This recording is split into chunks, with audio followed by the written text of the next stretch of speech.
Hey y'all, what's up? My name is Avery and today I am here to bring y'all my July wrap-up. Yes, I know it is way into August already, almost halfway through August, and I'm just now getting around to it. Sorry for the lack of videos recently. I haven't been posting as much as I normally did a couple months ago just because I live with my parents now. And yeah, I'm gonna be making more videos when I move to my apartment next week, so we will see how that goes. Hopefully I will upload a bunch more videos for you guys. But anyway, today's video is my July wrap-up, and yeah, sorry it's so late. I've been working and I haven't really had the time to film, so today we're going to talk about all of the books that I read in July. And there were 12 books that I read in July, and all of them were ebooks. So if you're not an ebook fan, I don't know if you'd like my wrap-up today. Even though there are 12 books here, it's going to be a really short wrap-up just because most of the books that I read in July were a part of a series. So I will not be going into depth on each book because most of them are part of the series. So I'll mainly just talk about the first one for you. So the first two books that I did read in July were a part of a series, but an entirely different series than the other books I was just talking about. There are only two out currently. The first one was free on Amazon, so that's how I knew about it. It is called The Claimed Queen by EMJ. Basically, this is set in a sci-fi setting, maybe futuristic, maybe apocalyptic, dystopian. I'm not really sure how to categorize it. All I know is that it is a sci-fi romance book. Basically, over 2 million years ago, according to Earth, these evil aliens called the Aranes invaded and killed hundreds. But this other species of alien called the Gelders sweeps in and basically saves the entire human race and eradicates all of the Iranians. They say that they will provide a continuous protection program, like protect them all the time, but it comes with a cost. The cost is every year, once a year, the Earth women have to be claimed by the Gelder men. But for 20 years, no woman on Earth has been claimed. This story centers around our main character, Ellie, who is attending her first claiming day, and her significant other in the story, Dainion, or otherwise known as the Warrior King, who has waited Ellie's whole life to essentially claim her. This was a very interesting, weird alien romance book. I'm so used to the series that I'm currently reading that this one was a little bit weird for me. I have some critiques, obviously. I gave it a 2 out of 5 stars. It was not my favorite, to say the least. I really loved the overall summary and concept for it. It sounded really interesting to me, and it caught my attention. The summary did. One of my main problems was that there were grammatical and punctuational errors, and but poorly developed sentence structures. There would be something like, oh, he walked down the hallway, he then turned right, he then turned right again. Like, it wasn't that interesting of sentences. I'm sorry, some of the times it wasn't like that. That was more so in the beginning of the novel. At the end, it doesn't really get that way, I want to say, but at the beginning, I just found it very annoying. There were also many scenes where, like, it was very info dumpy on, like, the alien worlds and alien customs. Like, there's pages upon pages of, like how the marriage ritual is supposed to go. I don't need to know that much information, but if you want to give me that much information, tell it to me in an interesting way and not just, like, lay it out for me to read, you know what I mean? It's not that interesting. Also, the male in this book, the alien love interest in the book, was way too abrasive for me. He claims that he's gonna protect Ellie at all costs and love her, make sure like nothing ever happens to her, she'll never be hurt, but he continuously hurts her. He causes her a bunch of pain. So I found that troublesome. And I only bought the second book because the second book did cost money. It wasn't free.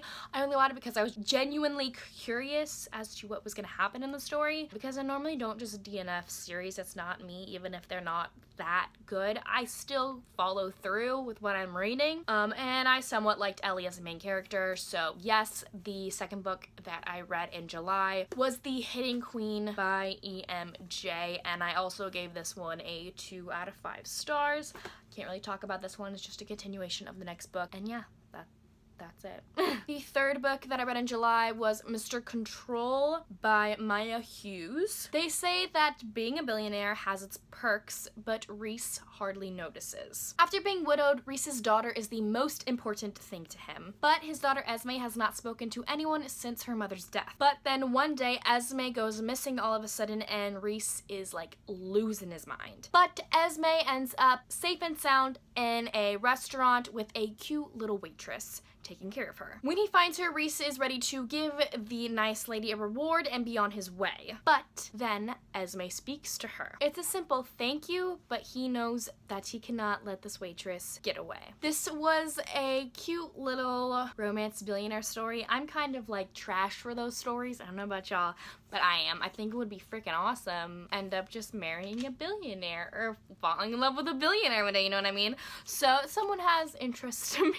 But I really enjoy the story, not just because of the romance, but because of the father-daughter slash not mother-daughter, but like girlfriend mother, I don't know how to explain it, but the waitress's relationship with Esme, Reese's daughter, is absolutely like wonderful. I love when they put kids in romance books. I don't know why, I just love it. It makes my heart really warm and like, I don't know, I think it's really, really cute. So I really thought the story was really cute, so I gave it a 3.5 out of 5 stars. Okay, so the next 9 books are part of that series that I was talking about earlier at the beginning of this video. I'm still currently reading the series. There's like 16, 17 books in this series, so we'll see when I finish it. Maybe in August, possibly in August. I think I have 5 or 4 books left, so we'll see. But the first book, I think I've talked about it before, is Planet Barbarians by Ruby Dixon. This is a sci-fi romance novel, alien romance novel. If y'all didn't know, I read one of Ruby Dixon's other books a couple months ago, or a month ago. It was called Planet Barbarian, and I really, really enjoyed that, but it was kind of confusing for me since like it was kind of a companion novel to this series. So my eyes were really opened after reading the first book, even, what Planet Barbarian was all about. So this book really enlightened me on that book. But basically, this story, the first one, is all about Georgie and a few other women who are suddenly abducted in the middle of the night, out of nowhere, in their sleep by little green aliens who basically want to sell them off as like slavery kind of thing to like the intergalactic people. I don't know what they were gonna do with that. But anyway, they end up crash landing on this different planet, this completely ice planet, covered in snow, covered in ice. Like, they think it's a completely deserted, barren. They think that they're the only people there, or only survivors of the planet. Like, they don't think it's inhabitable since it's so cold. But little do they know that this planet is actually inhabited by different kind of aliens who are actually really nice. They're big, blue, have horns, and apparently they mate for life. So the story is all about Georgie and her mate, you want to say, and her trying to understand this whole planet, try to rescue the other women who crash landed with her, and yeah, that's the whole story basically. It gets more in depth obviously than just what I just said, but I'm like trash for these books, I will just let you know. The first one I gave a 4 out of 5 stars to, and each book in the series is about a woman and a different alien man that connects, mates, becomes fated mates with. That's what I want to say. Because apparently on this island there's a very big shortage of women because there was a sickness that spread it around their village and a lot of the women died.